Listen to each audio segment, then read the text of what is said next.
নমস্কার, আমি ডক্টর বোধিসত্ত্ব খান চলে এসেছি সহজ শেয়ার বাজারের আরেকটি নতুন এপিসোড নিয়ে। প্রিয় বন্ধুরা, আশা করি সবাই ভালো আছেন এবং সুস্থ আছেন। আজকের আমি এই কথাটা দিয়ে শুরু করব যে কেবলমাত্র একটি লোক গোটা বিশ্বকে তছনছ করে দিচ্ছে। বিশ্বাস করুন, এত খারাপ মানুষ পৃথিবীতে এই মুহূর্তে আর দুটি আছে কিনা সন্দেহ নেই। এবং এই লোকটির জ্বালাতনের ফলে, এই লোকটির অত্যাচারের ফলে আর কিছুদিনের মধ্যে 40 লক্ষ মানুষ তারা দারিদ্র সীমার নিচে চলে যেতে বসেছে। এবং সেটা ভারতবর্ষে নয়, সেটা মধ্যপ্রাচ্যের যে 8টি অতীব ধনী দেশ রয়েছে, সেই দেশের 40 লক্ষ মানুষ তারা পভার্টি লাইনের নিচে চলে যেতে পারে এমন আশঙ্কা প্রকাশ করেছেন প্রখ্যাত ইকোনমিস্ট গীতা গোপীনাথ। এবং তার জন্য একমাত্র দায়ী ডোনাল্ড ট্রাম্প, আমেরিকার প্রেসিডেন্ট। তিনি চাইলে এই যুদ্ধটা নাও হতে পারত। তিনি চাইলে ইরানের সঙ্গে নিউক্লিয়ার ট্রিটি করা সম্ভব হতো। কি ক্ষতি হয়ে চলেছে সেটা কল্পনাতীত, সেটা আজকের আলোচনা করার চেষ্টা করব। 2 নম্বর, এমন একটি পণ্য বন্ধ হতে চলেছে যার আমদানি এবং রপ্তানি দুটি বন্ধ হতে চলেছে, যার ফলে বিশ্বে খাদ্য সংকট অবধি দেখা যেতে পারে। ভারতবর্ষ দারুণভাবে ভুগতে পারে। এবং কি সে পণ্য, কারা সেই পণ্যের রপ্তানি বন্ধ করতে চলেছে মে মাস থেকে, সেটা নিয়েও আলোচনা করব। যে মধ্যপ্রাচ্যে স্ট্রেট অফ হরমুজ বন্ধ হয়ে রয়েছে, তেল বন্ধ হয়ে রয়েছে, গ্যাস বন্ধ হয়ে রয়েছে, এলপিজি, এলএনজি সমস্ত কিছু ইরান বন্ধ করে রেখেছে। বাইরে আমেরিকা তারাও নজরদারি বসিয়েছে 3টে জাহাজের মাধ্যমে, এবং কোনো ধরনের তেলবাহী জাহাজ বা গ্যাসবাহী জাহাজ, বিশেষ করে ইরানের, তারা তাদের বন্দর ছেড়ে যেতে পারছে না। সংকট আরো ঘন হয়েছে। ইরান বলেছে যে তারা আন্ডার ওয়াটার সি কেবলস, যার মাধ্যমে সমস্ত ডেটা ট্রান্সফার হয় গোটা বিশ্ব জুড়ে, সেটা তারা কেটে দেবে। খেয়াল করে দেখুন কিভাবে একটা যুদ্ধের ফলে বিশ্বের সমস্ত অর্থনীতি মারাত্মক বিপদের মধ্যে দিয়ে যাচ্ছে, বিপদের মধ্যে পড়তে চলেছে। এটা যদি ত্বরান্বিত হয়, এই যুদ্ধ যদি আরো বেশি দিন দীর্ঘায়িত হয়, আমরা মারাত্মক বিপদে পড়ব এবং আমাদের এই মুহূর্তে কোনো ওয়ে আউট নেই, এটা নিশ্চিন্ত লিখে রাখুন। তার কারণ যে ফল আউটটা হচ্ছে, যে ইকোনমিক ডিজাস্টারের ব্যবস্থা হচ্ছে, সেটা সঙ্গে সঙ্গে বোঝা যায় না, সেটা কয়েক মাস পর থেকে বোঝা যেতে শুরু করে। সেটা ইনফ্লেশন হতে পারে, গ্যাস ক্রাইসিস হতে পারে, অয়েল ক্রাইসিস হতে পারে, খাদ্য সংকট হতে পারে, সমস্ত কিছু।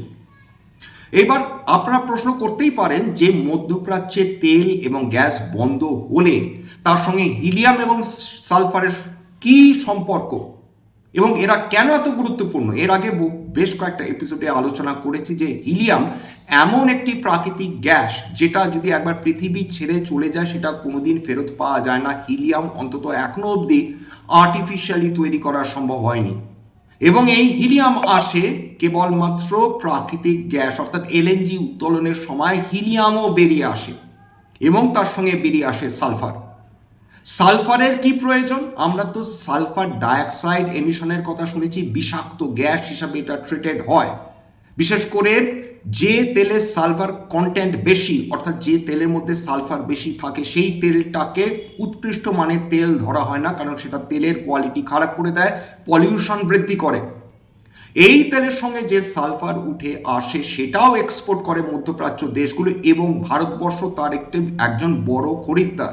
আপনারা প্রশ্ন করতেই পারেন, যদি সালফার এত বিষাক্ত ধোঁয়া ছাড়ে বা এত পলিউশন করে, তাহলে সালফারকে কেন আমরা এত গুরুত্ব দিচ্ছি, কেন সালফার আমরা ইম্পোর্ট করছি? কারণ সালফারের মূল কাজ দূষণ ছড়ানো নয়, সালফারের মূল কাজ সালফিউরিক অ্যাসিড তৈরি করার ক্ষেত্রে লাগে।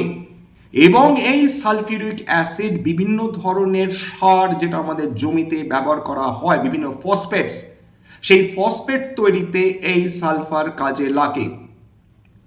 শুধু তাই না, এই সালফিউরিক অ্যাসিডের ব্যাপক ব্যবহার রয়েছে ব্যাপক, সেটা নিয়ে আলোচনা করব। প্রথমে তো গেল তেল ক্রাইসিস, তেলের দাম বৃদ্ধি হলো, বিশ্বের ইউরোপ থেকে শুরু করে আমেরিকা থেকে শুরু করে বিভিন্ন দেশে তেলের দাম বৃদ্ধি হলো প্রতি গ্যালন।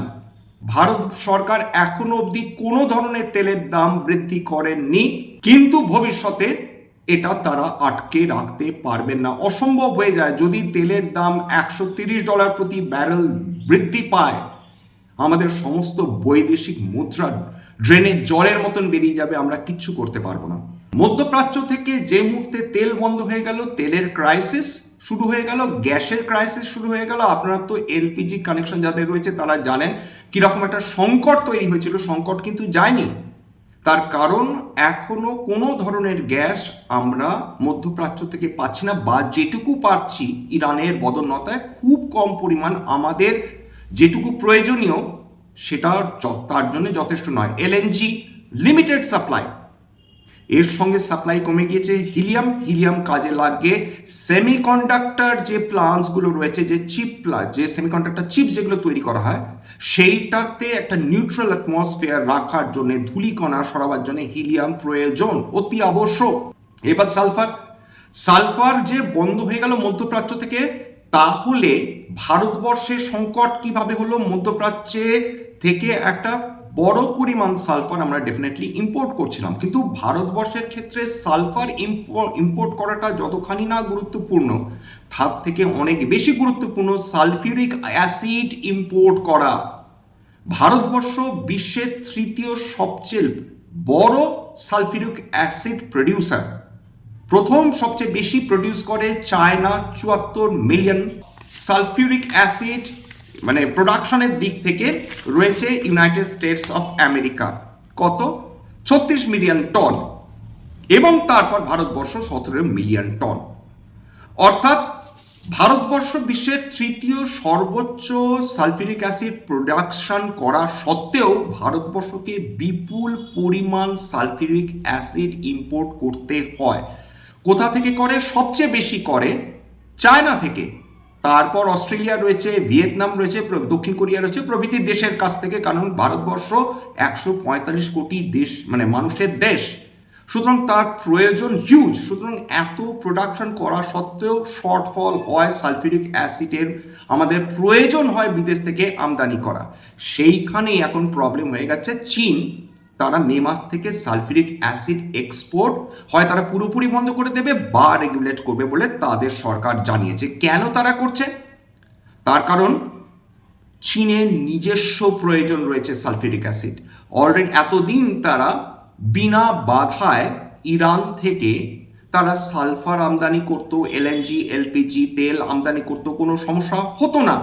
কিন্তু যে মুহূর্তে আমেরিকা তাদের এই ইম্পোর্ট বন্ধ করে দিল, সঙ্গে সঙ্গে চায়না দেখলো যে তারা এই মুহূর্তে যদি সালফিউরিক অ্যাসিড এক্সপোর্ট করতে যায়, নিজের দেশে যে ফার্টিলাইজার প্রয়োজন সেটা তারা সম্পূর্ণভাবে দিয়ে উঠতে পারবে না, সুতরাং সালফিউরিক অ্যাসিড কিন্তু তারা এক্সপোর্ট করা বন্ধ করে দেবে। তীব্র সংকট তৈরি হবে, বিশ্বাস করুন, গোটা বিশ্ব জুড়ে। কারণ সালফিউরিক অ্যাসিড একটা ইন্টিগ্রাল পার্ট বিভিন্ন ধরনের যে ফসফেট যে সার রয়েছে সেটা তৈরি করার ক্ষেত্রে। ভারতবর্ষের এই ইম্পোর্টের ক্ষেত্রেও দারুণ বাধা আসবে। ভারতবর্ষ সেলফ সাফিসিয়েন্ট নয় সালফিউরিক অ্যাসিড তৈরির ক্ষেত্রে, সুতরাং ফার্টিলাইজার আরও মহার্ঘ হয়ে উঠবে। মনে রাখবেন যে ফার্টিলাইজার অত্যন্ত একটি রেগুলেটেড সেক্টর, সরকার কোনোভাবেই, এবং ভীষণ একটা সেন্সিটিভ সেক্টর, সরকার তারা কোনোভাবেই ফার্টিলাইজারের দাম নিয়ে নয় ছয় করতে দেন না। সালফিউরিক অ্যাসিডের দাম বৃদ্ধি হলে ইনভেরিয়েবলি সমস্ত ফার্টিলাইজারের দাম বাড়তে বাধ্য। সেটা আবার ডিরেক্টলি সরকারকে ক্ষতিগ্রস্ত করবে, এফেক্ট করবে। কারণ যে ভর্তুকি বিভিন্ন কোম্পানিকে বা চাষি ভাইদের দিতে হয় সেটা সরকারকেই মেটাতে হবে। গীতা গোপীনাথ এর সঙ্গে আরেকটা কথা বলে দিচ্ছেন যে সামনের কয়েক মাস যদি এই যুদ্ধ বন্ধ না হয়, তাহলে খাদ্য, জ্বালানি এবং সার আমাদের এমনভাবে ভোগাবে, বিশেষ করে ছোট ছোট দেশগুলো রয়েছে, বিশেষ করে ছোট ছোট যে অর্থনীতিগুলো রয়েছে তারা খাবে। ভারতবর্ষ অত্যন্ত একটি শক্তিশালী অর্থনীতি, কিন্তু চায়না কি ট্যাকেল করতে পারছে? রাশিয়া কি ট্যাকেল করতে পারছে? ইউরোপীয় দেশগুলো কি ট্যাকেল করতে পারছে? মধ্যপ্রাচ্য দেশগুলো কি ট্যাকেল করতে পারছে? উত্তর হচ্ছে কেউ ট্যাকেল করতে পারছে না, কেউ এই ধরনের সংকট ট্যাকেল করতে পারে না। যুদ্ধকালীন পরিস্থিতি যদি হয়, ডোনাল্ড ট্রাম্প যুদ্ধ চাইছেন। ডোনাল্ড ট্রাম্প তিনি এত নিধনের পর তার কোনো ভ্রুক্ষেপ নেই, অনেকটা সেই রোমান সম্রাট নিরোর মতন আত্মমগ্ন, সেলফ অবসেসড। প্রাচীন রোমান সম্রাট যিনি নিজের রাজ্য রোম নগরীকে পুড়তে দেখেও তিনি নিজের সঙ্গীতে মগ্ন হয়েছিলেন, অর্থাৎ নিজেকে ছাড়া কোনোভাবেই কনসার্ন না। আমেরিকার প্রেসিডেন্ট ডোনাল্ড ট্রাম্প, কত ক্ষয়ক্ষতি হচ্ছে, মানুষ মারা যাচ্ছেন, মানুষ না খেতে পাওয়ার জায়গায় চলে যাচ্ছেন, জিনিসপত্র মহার্ঘ হওয়ার পর্যায়ে চলে এসেছে, ইনফ্লেশন তীব্রতর হওয়ার পর্যায়ে চলে এসেছে, লজিস্টিক ট্রান্সপোর্ট যানবাহনের দাম বৃদ্ধি হওয়ার জায়গায় চলে এসেছে, এবং তিনি এখনো সেই যুদ্ধ চালিয়ে নিয়ে যাওয়ার ব্যাপারে এতখানি আগ্রহী হয়ে রয়েছেন, এতটাই রক্ততৃষ্ণা তার, বা তিনি চাইলেও ইসরায়েল তাকে এই যুদ্ধ বন্ধ করতে দেবে না। এই যুদ্ধ দীর্ঘতর হলে ইকোনমি কোল্যাপস করবে, আমাদের ব্যালেন্স অফ পেমেন্টস এফেক্টেড হবে, আমাদের কারেন্ট অ্যাকাউন্ট ডেফিসিট সেটা আরো বৃদ্ধি পাবে, এবং আমাদের চোখের সামনে আমরা অসহায়ভাবে সেটাই বসে বসে দেখব। এই যে সালফিউরিক অ্যাসিড কেবলমাত্র কি ফার্টিলাইজার তৈরির কাজে লাগে? উত্তর হচ্ছে না। আমাদের আরো কয়েকটা স্ট্র্যাটেজিক্যালি ইম্পর্টেন্ট সেক্টর আরো বেশি ক্ষতিগ্রস্ত হতে পারে, তার মধ্যে মেটাল সেক্টর, বিশেষ করে রূপো সেইটা বা কপার, সেটাকে শোধন করা হয়, সেটাকে পিউরিফাই করা হয় সালফিউরিক অ্যাসিডের সাহায্যে। সেই কারণে ভারতবর্ষ প্রায় 1100 কোটি টাকার সালফিউরিক অ্যাসিড আমদানি করে থাকে। মেটাল সেক্টরের অন্তর্গত যে বিভিন্ন কোম্পানিজ রয়েছে, বিশেষ করে যারা সিলভার মাইনিং করে থাকে বা কপার মাইনিং করে থাকে, তাদের জন্য সালফিউরিক অ্যাসিড ছাড়া তারা পিওর কপার পিওর সিলভার কোনোভাবেই তারা এক্সট্রাক্ট করতে পারবে না। এবার চায়না সালফিউরিক অ্যাসিড এক্সপোর্ট বন্ধ করে দেবে বলছে। ক্ষতিগ্রস্ত কোনটা হবে? দ্বিতীয় সেক্টর হবে মেটালস এবং মাইনিং, দারুণভাবে ক্ষতিগ্রস্ত হবে। এবং তারা যদি পর্যাপ্ত সালফিউরিক অ্যাসিড না পায়, তাহলে মেটাল, সেই বিশেষ মেটালসগুলো সিলভার এবং কপারের প্রোডাকশন কমবে, তার ডিমান্ড বৃদ্ধি হবে, অথচ সেটা যথেষ্ট পরিমাণ প্রোডাকশন করে এই কোম্পানিজগুলো অন্যান্য কোম্পানিগুলোকে দিতে পারবে না। সুতরাং বুঝতে পারছেন যে সিলভার প্রোডাকশনে ক্রাইসিসে থাকবে, কপার প্রোডাকশন ক্রাইসিসে থাকবে, যদি চায়না সত্যি সত্যি সিদ্ধান্ত নেয় তারা সমস্ত ধরনের সালফিউরিক অ্যাসিড এক্সপোর্ট বন্ধ করে দেবে বলে যদি তারা এই সিদ্ধান্তটা নেয়। এই যে এক্সপ্লোসিভস আমরা ব্যবহার করি, বিশেষ করে ডিফেন্স সেক্টরের অন্তর্গত যে কোম্পানিজগুলো এক্সপ্লোসিভ তৈরি করে, তার জন্য একটা অতি গুরুত্বপূর্ণ অ্যাসিড বা ইন্ডাস্ট্রিয়াল অ্যাসিড, সেটা কিন্তু সালফিউরিক অ্যাসিড, সেটা বিপদে পড়বে। পেট্রোলিয়াম রিফাইনিং, সেক্ষেত্রেও গুরুত্বপূর্ণ সালফিউরিক অ্যাসিড। এবং যেগুলো আমরা আকচার আমাদের বাড়িতে ব্যবহার করি, কারখানায় ব্যবহার করি, লিড অ্যাসিড ব্যাটারিজ, সেইখানে একটা অত্যন্ত গুরুত্বপূর্ণ অংশ সালফিউরিক অ্যাসিড।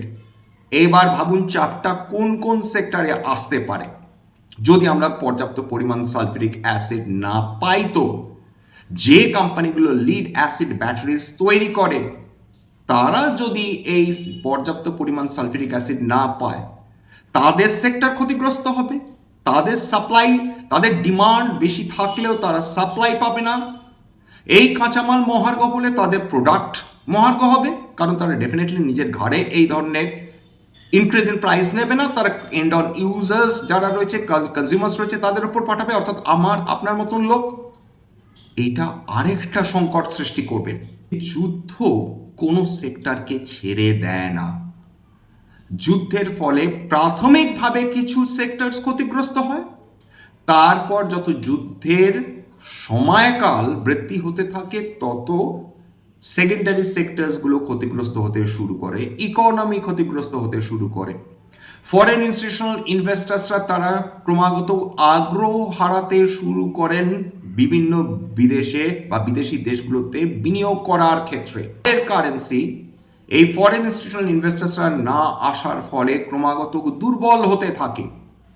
এই সমস্ত ফ্যাক্টর একসঙ্গে অর্থনীতিকে আঘাত করে, অর্থাৎ ইনফ্লেশন আঘাত করছে, বিদেশি ইনভেস্টমেন্ট না আসার ফলে সেটা একটি দেশের অর্থনীতিকে আঘাত করছে, ফার্টিলাইজারের জন্য যথেষ্ট পরিমাণ সালফিউরিক অ্যাসিড না আসলে আমাদের খাদ্য সংকট তীব্রতর করছে, তেলের দাম বৃদ্ধি হওয়ার ফলে আমাদের ইনফ্লেশনকে বৃদ্ধি করছে, গ্যাস না পেলে আমাদের অন্যান্য অল্টারনেটিভ ফুয়েলসের ব্যবস্থা করতে হচ্ছে, যার ফলে পলিউশন বাড়ার সম্ভাবনা তৈরি হচ্ছে। যতক্ষণ না ইরান, আমেরিকা, ইসরায়েলের যুদ্ধ বন্ধ হচ্ছে, ভারতবর্ষের মতন দেশ যাদের কোনো যুদ্ধে পার্টিসিপেশন নেই, যারা চিরকাল একটা নিউট্রাল স্টান্স মেনটেন করে এসছে, তারা সবচেয়ে বেশি ক্ষতিগ্রস্ত হবে। আশা করি এই এপিসোডটা আপনাদের ভালো লাগলো। স্ট্যান্ডার্ড ডিসক্লেমার যে এটা কেবলমাত্র একটি এডুকেশনাল চ্যানেল বাঙালি বিনিয়োগকারীদের ইনভেস্টার অ্যাওয়ারনেস বৃদ্ধির জন্য। এখানে কোনো ধরনের কোনো শেয়ার বা অন্য কোনো অ্যাসেটের বাই সেল রিকমেন্ডেশন, সাজেশন, এমনকি ইনফ্লুয়েন্স করার প্রচেষ্টা নেই। আমার কথা শুনে যদি কোনো ধরনের শেয়ার বা কোনো ধরনের অ্যাসেটে বিনিয়োগ করেন, ক্ষতির মুখোমুখি হতে পারেন। সুতরাং সবসময় একজন সেবি রেজিস্টার্ড ইনভেস্টমেন্ট অ্যাডভাইজারের পরামর্শ নেওয়ার চেষ্টা করবেন বা নিজের ডিউ ডিলিজেন্স করবেন, সেক্ষেত্রে আপনারা উপকৃত হলেও হতে পারেন। সবশেষে যেটা বলি, যদি এই ধরনের এপিসোড আপনাদের ভালো লাগে, প্লিজ একটা লাইক দেবেন, প্লিজ সাবস্ক্রাইব করবেন, এবং যদি সত্যি মনে হয় আমার বাঙালি ভাই বোনদের জীবনে একটুখানি ভ্যালু অ্যাড করতে পেরেছি, প্লিজ নিজের গ্রুপে শেয়ার করে দেওয়ার চেষ্টা করবেন। আজকের জন্য নমস্কার।